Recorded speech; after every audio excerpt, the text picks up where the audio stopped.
Oke, bismillahirrahmanirrahim. Assalamualaikum warahmatullahi wabarakatuh. Di pertemuan ketiga ini kita akan berbicara masalah sampel dan populasi gitu ya. Populasi dan sampel ini merupakan sebuah kelompok atau benda, bisa berupa orang, bisa berupa benda lain di sekitar kita gitu ya, yang memiliki kans ya, yang identik, yang bisa kita gunakan sebagai data gitu ya. Nah, kita menggunakan referensi karangan dari Sugiono 2010, judulnya adalah metode penelitian kuantitatif dan kualitatif. Ya, nanti teman-teman bisa browsing, ini bahasa Indonesia, kemudian mudah dipahami. Jadi teman-teman mungkin nanti ketika punya waktu bisa baca-baca tentang buku ini gitu ya. Bukunya nggak terlalu tebal kok ini gitu ya. Oke, kemudian yang disebut sebagai populasi adalah sebuah wilayah generalisasi gitu ya. Wilayah secara luas, wilayah secara general gitu ya, yang terdiri dari objek, subjek gitu ya, bisa orang, bisa benda gitu ya, apapun yang ada di sekitar kita gitu ya, yang memiliki kualitas, memiliki karakteristik tertentu gitu ya, yang ditetapkan oleh peneliti untuk dipelajari, kemudian ditarik sebuah kesimpulan gitu ya. Contoh misalnya di sekitar kita ini ada populasi anak-anak misalnya, kita mau mengambil sebuah sampel gitu ya, yang dimana populasinya, kelompok secara besarnya adalah anak-anak ya, anak-anak yang dikatakan usia anak-anak adalah usia 1 sampai 12 tahun. Nah, populasi ini memiliki kualitas dan karakteristik tertentu. Karakteristik tertentu apa misalnya usia 1 sampai 12 tahun ini dikelompokkan menurut masing-masing rank dari usia gitu ya. Dipecah-pecah menurut usianya gitu ya. Atau memiliki karakteristik tertentu, misalnya anak-anak ini yang suka bermain-main gadget, atau karakteristik tertentu anak-anak yang suka main sepak bola gitu ya. Nah, ini populasi gitu. Nah, kemudian dari populasi ini nantinya akan dipelajari, kemudian akan diambil atau ditarik sebuah kesimpulan tentang karakteristik dari populasi ini sendiri ya. Nah, kesimpulan apa yang dipelajari itu tergantung apa yang akan kita ambil, apa yang akan kita olah, dan apa yang akan kita teliti gitu ya. Ini populasi. Nah, kemudian populasi ini juga objek, misalnya hewan gitu ya, tumbuhan, kemudian bisa berupa suhu, cuaca, curah hujan, dan lain sebagainya gitu ya. Ini adalah benda-benda alam lainnya. Nah, populasi juga bukan sekedar banyaknya objek atau subjek yang diteliti, tetapi seluruh sifat yang dimiliki oleh subjek atau objek tersebut gitu ya. Sifat yang dimiliki oleh populasi tersebut. Misalnya adalah kita ingin membedakan sifat dari sekelompok populasi anak-anak. Ada yang sifatnya introvert gitu ya, tertutup. Ada yang sifatnya periang, suka bergaul, atau orang yang anak-anak yang terbuka, yang suka bercerita dengan orang lain dan sebagainya. Nah, ini adalah karakteristik atau sifat yang nantinya ini akan melekat pada masing-masing objek tersebut, yang melekat pada masing-masing orang tersebut gitu ya. Oke, ini populasi gitu. Kemudian yang disebut sampel adalah bagian dari jumlah dan karakteristik yang dimiliki oleh populasi. Nah, misal kita punya populasi anak-anak di satu sekolah, jumlahnya adalah 1.000 orang gitu ya. Jumlah populasi di suatu sekolah anak-anak itu berjumlah 1.000 orang. Kemudian akan kita ambil sampel. Maka yang harus kita ambil sampel, yang disebut sebagai sampel, adalah bagian ya, bagian dari 1.000 orang itu tadi. Ya. Yang namanya sampel itu berarti hanya sebagian, hanya beberapa, hanya sekian gitu ya. Jadi tidak semuanya diambil sebagai sampel, kecuali nanti kalau populasinya kecil, populasinya sedikit. Nah, itu mungkin bisa diambil sebagai sampel secara keseluruhan. Nah, ini yang disebut sebagai sampel. Sekali lagi bahwa sampel ini adalah bagian dari populasi gitu ya. Kemudian sampling adalah suatu proses memilih ya dari unsur-unsur populasi yang jumlahnya dianggap mencukupi secara statistik gitu ya, sehingga dengan mempelajari sampel serta memahami karakteristiknya dan ciri-ciri tersebut akan diambil sebagian sebagai sampel. Ini kurang ya, akan diambil sebagian sebagai sampel. Ini adalah sampling ya. Jadi sampling ini adalah teknik untuk memilih, proses untuk memilih, sedangkan sampel adalah bagian dari populasi. Populasi adalah sekelompok atau seluruh objek atau subjek yang ada pada sebuah lingkungan secara general ya, secara garis besar gitu ya. Nah, kemudian teknik sampling ini adalah cara untuk menentukan banyaknya sampel gitu ya, dan pemilihan calon anggota sampel. Ini teknik sampling. Nah, apa bedanya sampling? Kalau sampling ini kita proses memilih, kalau teknik sampling kita menggunakan suatu cara, ya, suatu pendekatan, suatu metode, suatu formulasi gitu ya. Jadi tekniknya kita akan menggunakan pendekatan yang seperti apa? Kita menggunakan cara yang bagaimana ketika untuk mengambil sampling itu gitu ya. Ini adalah teknik. Nah, kemudian setiap sampel yang terpilih dalam penelitian ini dapat mewakili populasinya. Artinya apa? Ketika satu kelompok anak kemudian diambil sampel beberapa orang anak gitu ya. Nah, anak ini dianggap sudah mewakili populasi dari seluruh anak-anak itu gitu ya. Nah, ini disebut sebagai representatif gitu ya. Bisa menjadi sebuah cerminan dari populasinya itu. Nah, kemudian bisa mewakili populasinya baik secara aspek jumlah maupun dari aspek karakteristik gitu ya. Jadi kita melihat misalnya nih, saya mengajar anak-anak SD kelas 6. Kemudian saya mengambil sampel dari jumlah 100 orang anak kelas 6 SD gitu ya. Dan saya ingin meneliti bagaimana nilai matematika untuk anak-anak SD kelas 6 misalnya. Maka ketika saya mengambil misalnya ada 10 atau 20 anak sebagai sampel, maka 20 anak ini bisa mencerminkan, bisa merepresentatifkan populasi yang dari 100 orang itu tadi, gitu ya. Itu maksudnya. Nah, kemudian dari 20 orang yang kita ambil ini, dia juga akan memberikan memberikan karakteristik dari sejumlah 100 anak yang secara global populasinya. Itu ya. Nah, jadi sekali lagi sampel adalah bagian dari populasi.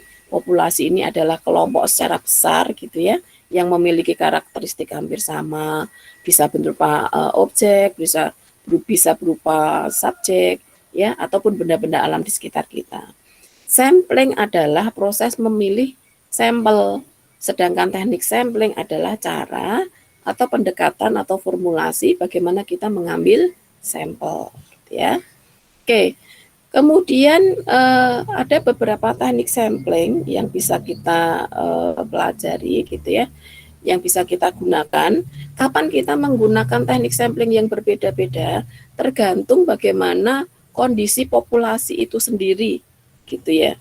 Tergantung bagaimana populasi itu sendiri, tergantung bagaimana jumlah secara general seluruh anggota yang ada di lapangan itu, gitu ya. Tergantung bagaimana penelitian ini akan dilakukan. Ya, kalau ada pertanyaan, kita harus menggunakan teknik sampling yang seperti apa, yang bagaimana?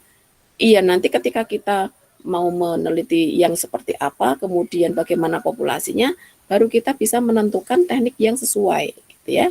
Oke, apabila semua anggota populasi dipilih menjadi anggota sampling atau anggota sampel, gitu ya, maka proses ini disebut sebagai sampel jenuh, ya, atau disebut sebagai sensus, gitu ya, atau semuanya diambil sebagai sampel. Misalnya kita hanya memiliki anggota. Saya ingin melihat, ya, melihat karakteristik anak-anak kelas SD, kelas 6 SD yang suka belajar matematika, gitu ya. Kemudian saya akan teliti. Ternyata anak-anak yang suka belajar matematika untuk kelas 6 SD itu hanya ada 10 orang. Nah, maka ini bisa diambil sebagai sampel jenuh atau disebut sebagai sensus, gitu ya. Karena semua anggota ini diambil sebagai sampel dan semuanya diteliti. Nah, ini contoh sampel sensus, ya, teknik sensus.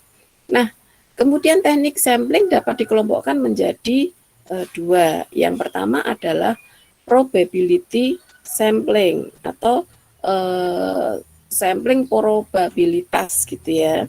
Nah, ini tergantung kapan ketika kita akan mengambil, tergantung bagaimana kita akan melakukan sebuah penelitian, ya. Apa saja yang masuk dalam probabilitas sampling? Yang pertama adalah acak sederhana, yaitu simple random. Jadi ada populasi banyak, kemudian kita tutup mata, kita ambil sampel aja, anggaplah bahwa semua orang yang 1000 populasi ini, 1000 anggota ini, kemudian kita secara acak, baik itu laki-laki atau perempuan, ya, besar kecil, kita ambil sampelnya. Kita ambil sebagian. Nah, ini adalah acak sederhana. Kemudian ada acak bertingkat proporsional, ya. Contoh sederhana, ketika 1000 orang itu ada laki dan perempuan masing-masing 500 orang, gitu ya. Maka kita akan mengambil yang 500 orang separuh, yang laki-laki separuh dan perempuan separuh, gitu ya. Nah, ini contoh proporsional.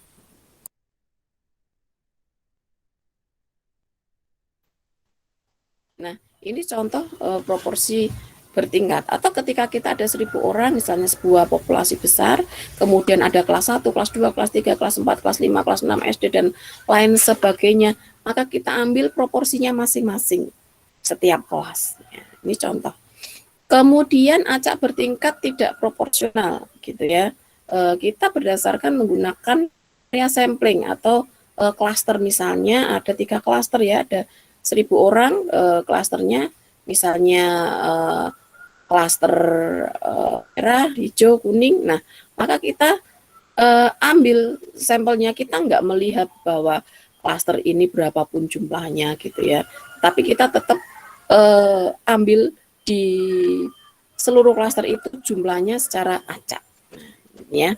Oke, kemudian yang kedua, non probabilitas, gitu ya, bahwa sampling ini diambil secara sistematis, kemudian ada kuota, gitu ya, sampling kuotanya, kemudian insidental, gitu ya, kemudian ada purpose sampling, kemudian ada sampling jenuh, dan ada snowball sampling.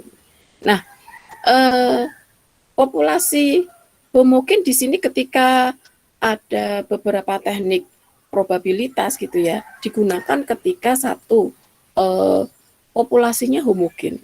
Artinya apa? Variansi di dalam populasi itu sangat tinggi. Berbagai macam karakteristik, berbagai macam jenis, gitu ya. Jenis itu baik pekerjaan, latar belakang pendidikan misalnya, kemudian usia, dan lain sebagainya, ya. Nah, ini pengambilan sampel ini dilakukan acak tanpa memperhatikan strata, tanpa memperhatikan klaster, tanpa memperhatikan levelitas, gitu ya. Nah, teknik ini biasanya hanya digunakan jika populasinya homogen atau populasinya variannya sangat tinggi, ya. Contoh adalah mengambil sampel untuk masyarakat desa. Nah, contoh sampel ini biasanya digunakan ketika kita melakukan penelitian secara sosial gitu ya. Misalnya kita ingin melihat seberapa jauh persepsi masyarakat desa tentang vaksinasi. Nah, berarti kita ingin mengambil secara acak seluruh masyarakat desa, tidak menutup berapapun usianya gitu ya, tidak melihat pendidikannya apa. Yang penting seluruh masyarakat desa yang sudah bisa divaksin gitu ya, usianya memenuhi untuk vaksin, kemudian kita tanya mereka bagaimana tentang asumsi masyarakat desa pendapatnya tentang vaksinasi COVID-19. Nah, ini contoh gitu ya, simple random sampling. Nah, kemudian ada proporsional random sampling gitu ya, populasi yang tidak homogen. Artinya apa? Populasi ini hanya berlevel atau memiliki karakteristik yang sama gitu ya. Misal adalah sampel siswa kelas 6 SD, sampel untuk mahasiswa jurusan kewirausahaan, kemudian sampel untuk anak-anak yang sedang tumbuh kembang gitu ya, baik itu sedang usianya antara 1 sampai 5 tahun atau usianya 6 sampai 12 tahun dan seterusnya. Nah, pengambilan sampel ini dilakukan secara acak tetapi melihat strata yang ada. Artinya bahwa memiliki level yang sama gitu ya. Sehingga ketika mengambil sampel ini kita harus memperhatikan levelitas atau strata atau klaster dari populasi yang akan kita ambil sampelnya. Oke. Kemudian yang ketiga adalah disproportional stratified random sampling gitu ya. Teknik ini digunakan untuk menentukan sampel dengan populasi berstrata tetapi kurang proporsional. Artinya ada beberapa kelompok strata yang ukurannya kecil sekali. Nah, ini seperti yang sudah kita ungkapkan tadi ya. Misalnya ada satu populasi, misalnya populasi yang sudah lulus doktor. Nah, karena jumlah populasinya sangat sedikit gitu ya, di sebuah universitas misalnya yang jumlah dokternya cuma 10 atau misalnya cuma 5, maka dari seluruh populasi ini kita ambil seluruhnya menjadi sampel gitu ya. Kenapa? Meskipun ini kecil sekali, tetapi tetap diambil sebagai sampel, ya. Meskipun kurang proporsionalnya, kenapa? Karena jumlahnya terlalu kecil, hanya ada 5 orang, hanya ada 10 orang. Sedangkan penelitian kita memang mengharuskan syarat atau karakteristiknya atau stratanya harus doktor atau S3 dan seterusnya. Nah, ini contoh. Kemudian yang keempat adalah ada cluster sampling ya, atau sampling setiap daerah. Nah, teknik ini digunakan untuk menentukan jumlah sampel jika sumber datanya sangat luas. Nah, misal nih kita akan melakukan penelitian tentang jumlah positif COVID-19 di Indonesia ya. Kebetulan riset saya S3 adalah untuk melakukan forecast jumlah positif rate yang ada di DIY misalnya. Karena di DIY ini ada 5 kabupaten gitu ya, ada 5 kabupaten atau 5 daerah, maka ketika kita akan menentukan jumlah sampel ya untuk sumber data yang sangat luas ini, maka kita mengambil masing-masing populasi di setiap daerah, di setiap kecamatan, di setiap desa. Ini harus ditetapkan dengan menggunakan pendekatan tertentu, gitu ya. Nah, yang diambil yang berupa apa? Tentunya yang satu parameternya adalah yang sedang dirawat, gitu ya. Yang sedang dirawat artinya dia saat ini sedang terinfeksi COVID-19. Yang kedua, dia sedang penyembuhan gitu ya, karena orang yang sedang melakukan recovery itu kemungkinan juga akan terjangkit kembali atau akan bisa positif kembali. Kemudian yang ketiga, misalnya klaster parameternya yang diambil adalah jumlah yang meninggal karena COVID-19 dan lain sebagainya. Nah, jadi ketika kita mau menentukan jumlahnya sampel dengan sumber data yang sangat luas ini, dengan 5 daerah yang luas ini, maka setiap populasi di daerah tersebut yang positif rate atau yang recovery rate atau yang death rate itu harus ditentukan dengan masing-masing pendekatan yang berbeda-beda sesuai dengan jumlah populasi yang ada di situ. Kalau jumlah populasi yang positifnya hanya misalnya ada 1.000 orang, maka kita ambil sampel menggunakan pendekatan apa, misalnya Slovin kita ambil 30% dan lain sebagainya. Nah, ini cluster sampling. Kemudian contoh yang lain lagi adalah misal kita akan melakukan penelitian yang lingkupnya adalah negara. Oh, kita akan melakukan penelitian tentang provinsi-provinsi yang memiliki pesisir gitu ya, pesisir pantai yang menghasilkan produksi ikan yang besar. Karena kita seluruhnya ada memiliki pesisir dan pantai, maka 27 provinsi ini akan kita teliti dengan mengambil sampel 10 provinsi saja yang memiliki produksi ikan, yang pinggiran pantai yang memiliki produksi ikan yang besar. Kemudian kita pilih secara acak gitu ya, 10 provinsi ini tanpa melihat mana provinsinya, kita tetap ambil 10 secara random. Nah, ini contoh ketika kita mengambil sampel dengan teknik cluster sampling. Kemudian berdasarkan teknik non probabilitas sampling ya, atau teknik yang tidak memberi peluang yang sama bagi setiap anggota populasi untuk dipilih menjadi sampel, ada beberapa yang bisa kita lihat ya.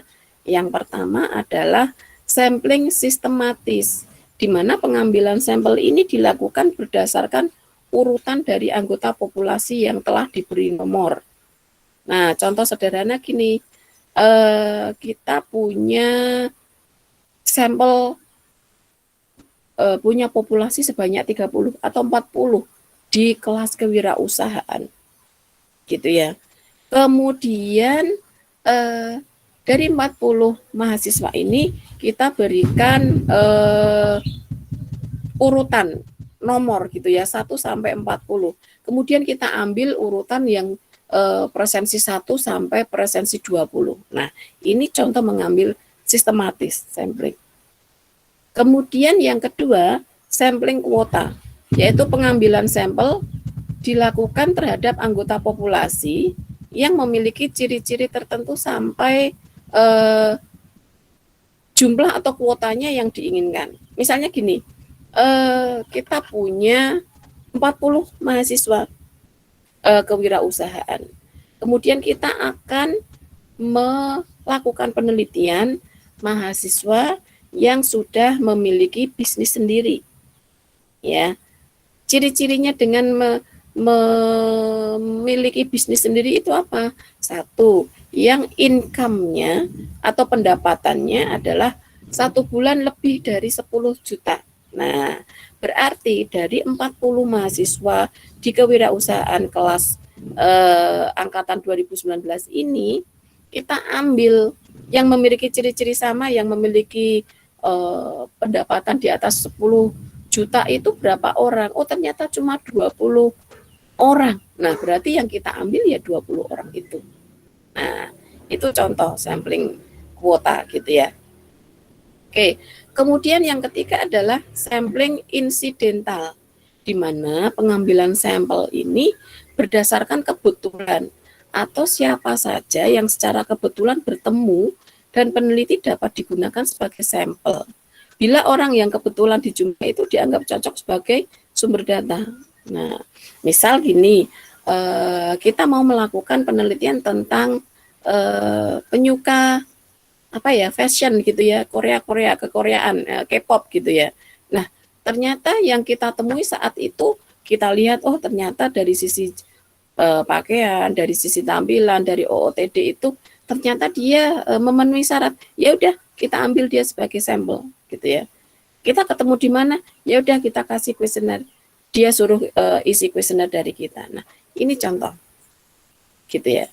Biasanya ini terjadi ketika satu, kita ingin meneliti sebuah testimoni produk gitu ya, testimoni produk. Kita punya produk baru, kemudian kita launchingkan di pasaran gitu ya.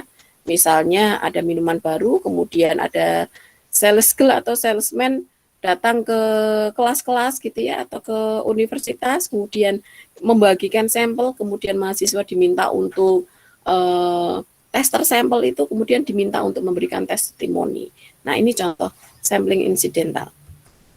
Kemudian yang lainnya adalah purpose sampling, di mana penentuan sampel berdasarkan pertimbangan tertentu, ya, memiliki syarat-syarat tertentu. Satu, syaratnya harus semester 6 misalnya ya.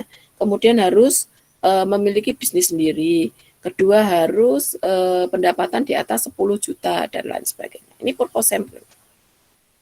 Kemudian yang kelima adalah sampling jenuh, yaitu penentuan sampel bila semua anggota populasi digunakan sebagai sampel. Jadi kita nggak melihat karakteristiknya apapun, tidak melihat cara-cara tertentu, tidak melihat standarisasi yang lain gitu ya, tidak ada standarisasi khusus, semuanya kita ambil sebagai sampel, gitu ya. Jadi berapapun jumlah yang ada di situ anggota populasinya, semuanya kita anggap sebagai sampel. Contoh ketika kita mau melakukan penelitian ya, saya ingin melakukan uji terhadap 40 mahasiswa kelas metode penelitian angkatan 2019 KWU gitu ya. Saya akan mengambil 40 orang mahasiswa yang ada di WA Group ini, kemudian saya berikan soal, kemudian saya analisis. Nah, ini semua dianggap sebagai sampling jenuh. Kemudian yang keenam adalah snowball sampling, di mana penentuan sampel yang mula-mula jumlahnya kecil, kemudian sampel itu disuruh memilih teman-temannya untuk dijadikan sampel, gitu ya. Kemudian kayak gitu seterusnya, sehingga jumlah sampelnya semakin banyak, melebar gitu ya. Kenapa? Dari saling gandeng teman satu dengan teman yang lain. Gitu. Tolong dong kamu punya teman nggak? Dikasih tester ini nanti gimana opininya dan lain sebagainya. Nah, ini snowball. Kemudian bagaimana cara menentukan ukuran sampel? Yang pertama adalah satu, kita harus tahu ukuran populasinya atau jumlah populasinya, gitu ya. Jumlah populasinya contohnya seperti ini. Saya pernah punya paper gitu ya. Nah, ini contoh yang sederhana. Ketika saya ingin melakukan sebuah penelitian, yaitu dengan mahasiswa aktif pada tahun tersebut, ya. Kebetulan penelitian ini dilakukan di tahun 2016, sehingga saya ingin mengambil seluruh sampel mahasiswa aktif di Amikom yang tahun 2016 saat itu dianggap mahasiswa aktif. Sehingga apa? Yang diambil sebagai mahasiswa aktif, syaratnya adalah satu, tahun akademik yang aktif pada saat itu adalah antara tahun 2013 sampai 2015. Gitu ya. Kemudian jurusannya dari D3 sampai S1. Kemudian jumlah populasinya berapa? Dari 2013, angkatan 2013 untuk mahasiswa D3MI jumlahnya adalah sekian, dan seterusnya. Maka dari sini kita harus tahu dulu berapa jumlah populasi seluruhnya. Nah, dari sini kita baru tahu jumlah populasi seluruhnya adalah 5.733 orang. Dari sinilah baru kita bisa menentukan berapa ukuran sampel. Gitu ya. Jadi ketika kita ditanya bagaimana cara kita mengambil sampel, kita harus tahu jumlah populasinya dulu. Ya, ketika populasinya kecil berarti kita menggunakan populasi yang random sampling atau semuanya diambil sebagai sampel. Tetapi kalau populasinya besar, maka kita harus bisa menentukan teknik mana yang sesuai. Gitu ya. Bagaimana cara kita mengambil sampel? Nah, ini contohnya. Jadi jumlah mahasiswa di 2016 yang mahasiswa aktif di Amikom adalah jumlahnya 5.733. Ya, ini contoh menentukan jumlah populasi sampel. Ya. Kemudian syarat yang kedua adalah kita harus bisa memilih taraf signifikansi alfa yang diinginkan. Taraf signifikansi adalah ketika kita memiliki menentukan kecenderungan atau signifikan sebuah validatif sebuah validasi data gitu ya. Anggaplah bahwa yang disebut sebagai valid itu adalah 100%. Tetapi ketika kita menentukan alfa bisa menentukan 1%, 5%, artinya kita menganggap bahwa errornya hanya 1%, 5%, maka taraf signifikansinya adalah 99% atau 95%. Nah, ketika kita sudah mengetahui taraf signifikansi dan nilai alfanya, baru kita bisa mengambil ukuran sampel yang sebenarnya. Gitu ya. Contoh nih, ketika saya ingin menguji mahasiswa Amikom itu kira-kira ketika di kampus gitu ya. Ketika di kampus rata-rata yang diakses itu apa sih? Mengakses game, mengakses materi di e-learning, atau mengakses URL yang tidak direkomendasikan, misalnya URL porno gitu ya, atau mengakses film, atau mengakses fashion atau e-commerce dan lain sebagainya gitu ya. Nah, bagaimana caranya? Berarti kita harus menentukan taraf signifikansi. Ketika kita ingin mengacu taraf kepercayaannya adalah 95%, maka alfanya adalah 5% gitu ya, 0,05. Maka jumlah sampel yang bisa kita ambil ya, nanti kita lihat ya beberapa teori ketika kita mau menentukan sampel. Kebetulan saya lebih prefer untuk mengambil sampel dengan menggunakan metode Slovin, yaitu mengambil 30% dari jumlah populasi yang ada. Gitu ya. Jadi jumlah populasi yang ada adalah 5.733. Kemudian karena rumus Slovinnya adalah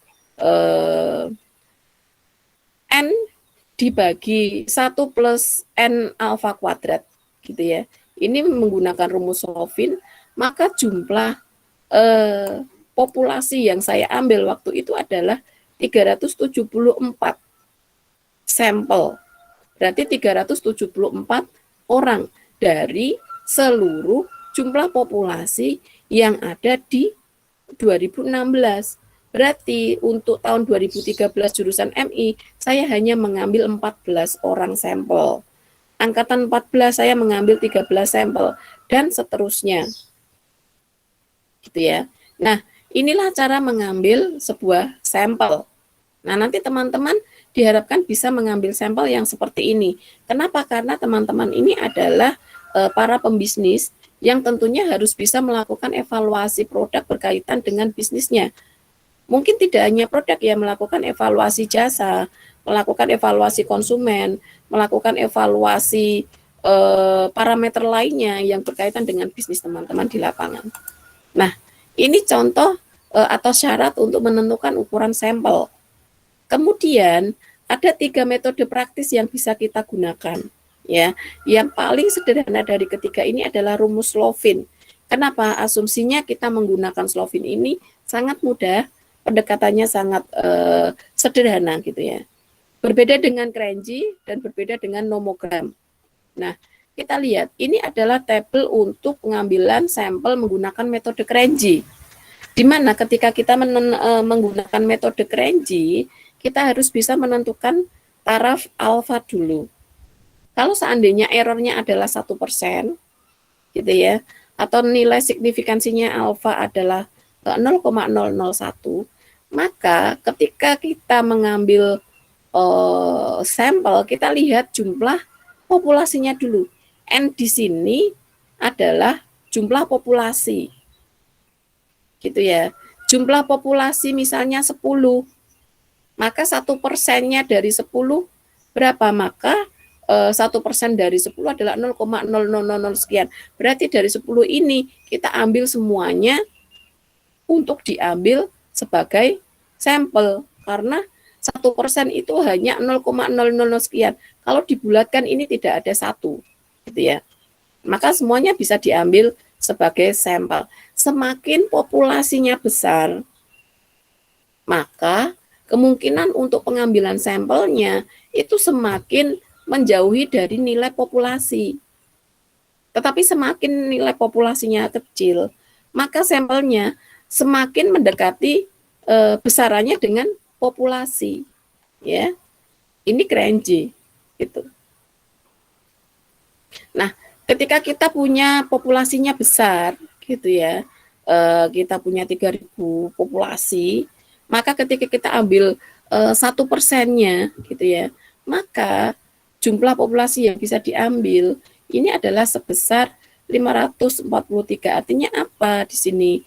543 ini kita ambil secara garis besar, gitu ya, mendekati proporsinya itu adalah sebesar 543. Nanti teman-teman coba hitung diorek-orek ya.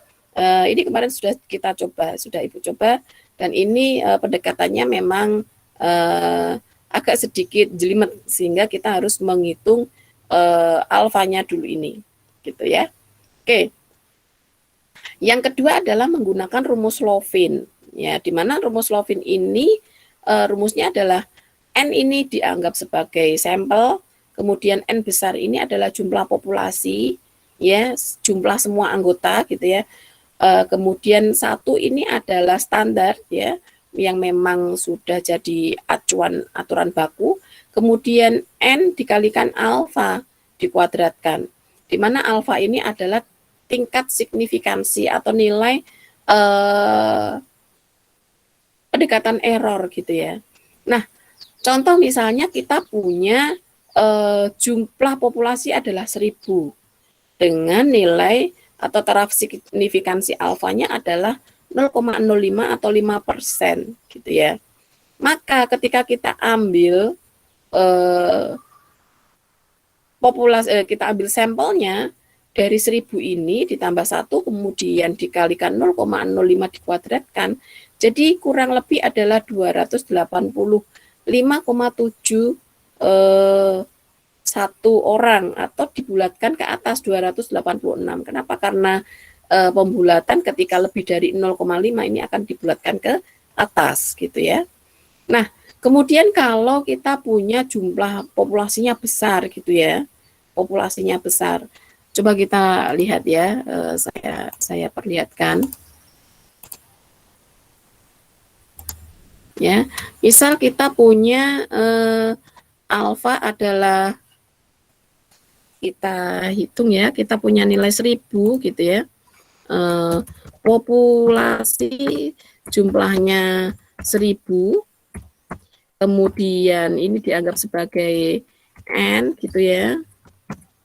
Kemudian di sini alfanya adalah 0,05, gitu ya. Kemudian sampel adalah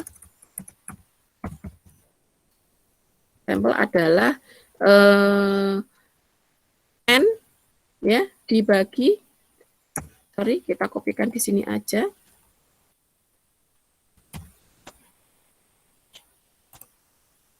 Kelihatan ya, teman-teman ya.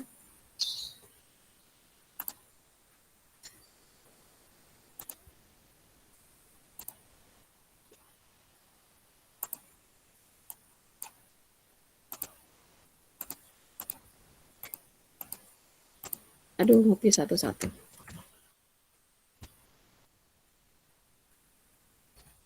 Usah deh. Oke, ini sudah kelihatan ya dari sini. Maaf. Ya, maka jumlah sampel yang diambil adalah 1.000, gitu ya. Kemudian dibagi dalam kurung 1, gitu ya. Kemudian ditambah 1 ditambah dalam kurung 1.000 dikalikan nilai alfanya adalah 0,05. di sini ada ya 1000. Waduh, sorry. Ini 1000.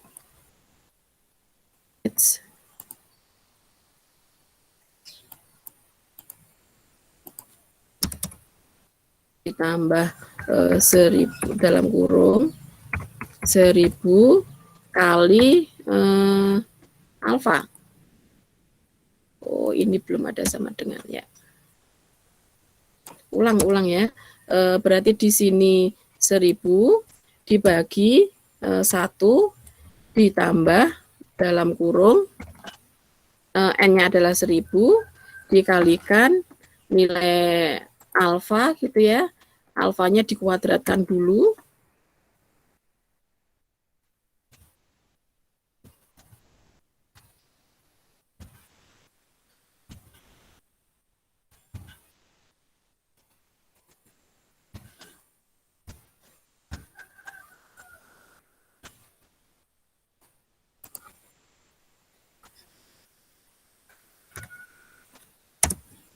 Nah, jumlahnya adalah 285,7 sekian ya. Artinya bahwa ini dilakukan pembulatan ke atas. Kenapa? Supaya nilai komanya ini hilang. Berarti kita mengambil sampel sebanyak 286 sampel gitu ya.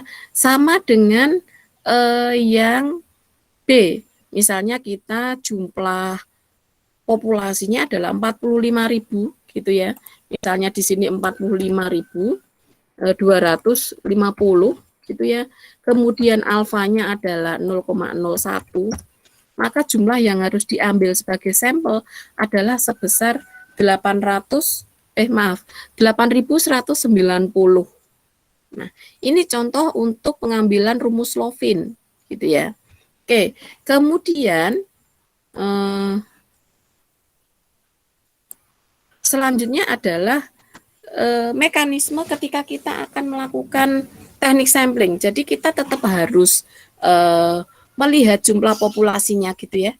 Kemudian setelah kita tahu populasinya seperti apa, kita bisa menentukan teknik yang sesuai, mau probabilitas atau mau non probabilitas gitu ya. Kemudian setelah kita tahu tekniknya, kita bisa menentukan banyaknya sampel gitu ya. Nah, kemudian kita juga bisa menentukan teknik pemilihan sampel gitu ya. Nah, kemudian kalau sudah sampel diterima, sudah diambil, maka kita tinggal melakukan apa? Analisis data gitu ya. Di sini kita teknik pengumpulan datanya adalah menggunakan sampling ini tadi, yaitu menggunakan instrumen pertanyaan atau kuesioner gitu ya, atau menggunakan alat-alat yang lainnya atau wawancara dan lain sebagainya. Ini adalah teknik untuk pengumpulan data gitu ya. Sudah tahu berapa jumlahnya, kemudian baru kita akan kumpulkan datanya dari sampel ini. Kita buat pertanyaan, kita buat kuesioner, kemudian kita tanyakan ke sampel. Nah, dari data sampel ini nanti akan ketahuan ya, kita olah dengan model kuantitatif atau dengan kualitatif data, dan hasilnya nanti akan kita analisis ya, baru kita olah. Nah, inilah untuk model penelitian ketika kita harus menggunakan sampel, menggunakan teknik sampling gitu ya, menggunakan teknik untuk pengumpulan data dan lain sebagainya. Oke. Ini contoh ketika tadi 1000 ini ya, 1000 populasi, ternyata ada beberapa strata atau level ya. Maka di sini masing-masing harus kita ambil sesuai dengan jumlah yang 286 gitu ya. Nah, kenapa harus berbeda-beda? Karena jumlahnya pun berbeda-beda. Sehingga kita harus bisa menentukan dari jumlah ini itu pas bisa 286 ini sesuai dengan jumlahnya dan karakteristiknya masing-masing, kita ambil berbeda-beda porsi sesuai dengan jumlah yang ada di populasi itu. Gitu ya. Harus sesuai. Kenapa? Misalnya kenapa kok ini 25% dari SLTA atau SMA atau SMU ya. Karena jumlah yang dari SMU ini tidak sebanding dengan yang diploma gitu ya. Nah, maka ketika yang ngambil diploma ini kok semakin kecil, ya berarti kita gunakan rumus supaya proporsinya ini sama. Atau kita bisa menggunakan misalnya ini 25%, 25%, 25%, 25%. Kalau kita mau mengambil dari jumlah total populasi atau jumlah total sampel ini, kemudian kita ambil berapa masing-masingnya, kita bisa menggunakan proporsi yang sama, gitu ya, tidak harus berbeda-beda, gitu ya. Oke, kemudian selanjutnya adalah rumus untuk uji proporsi, gitu ya, di mana N ini adalah ukuran sampel, gitu ya, tadi 286, di mana P adalah prosentase hipotesis. Nanti kita sampai hipotesis ya, karena kita belum sampai. Tetapi kalau teman-teman dulu sudah pernah belajar tentang statistik, maka kita sudah diajari tentang hipotesa gitu ya. Anggaplah bahwa hipotesa adalah 0,50. Ya, Q adalah 1 min P. Nah, berapapun P-nya ini ya, 1 dikurangi 0,50 berarti kan hasilnya cuma 0,50. Kalau nilainya 0,50 dikalikan 0,50, ya hasilnya adalah kurang dari 1. Kalau per bilangan desimal, ketika kita kalikan dengan bilangan desimal, maka bilangan desimalnya lebih kecil gitu ya. Setengah kali setengah sama halnya 0,2,5 gitu ya. Maka berapapun nilainya, proporsinya akan menjadi lebih kecil. Nah, ini untuk menggunakan uji proporsi. Nanti kita praktekkan ketika kita nanti mengolah data gitu ya. Oke, kemudian ini kita menggunakan rumus sampel menggunakan uji beda rata-rata gitu ya, di mana nilai N ukuran sampelnya yang akan diambil, kemudian TO atau simpangan baku populasinya, kita harus menghitung dulu ya nilai TO-nya. Kemudian nilai Z adalah tabel distribusi normal ya. Kita harus balik lagi ke statistik teman-teman kalau menentukan sampel gitu ya. Distribusi normalnya berapa, kalau misalnya nilainya Z 0, sekian, berarti kita tinggal mengalihkan di sini ya. Kemudian nilai alfanya adalah 0,05 misalnya dan seterusnya. Jadi nilai N ini harus lebih besar dari 0, sekian. Ini untuk uji beda rata-rata gitu ya. Nah, mungkin dari sini dulu, silakan jika ada yang ingin ditanyakan.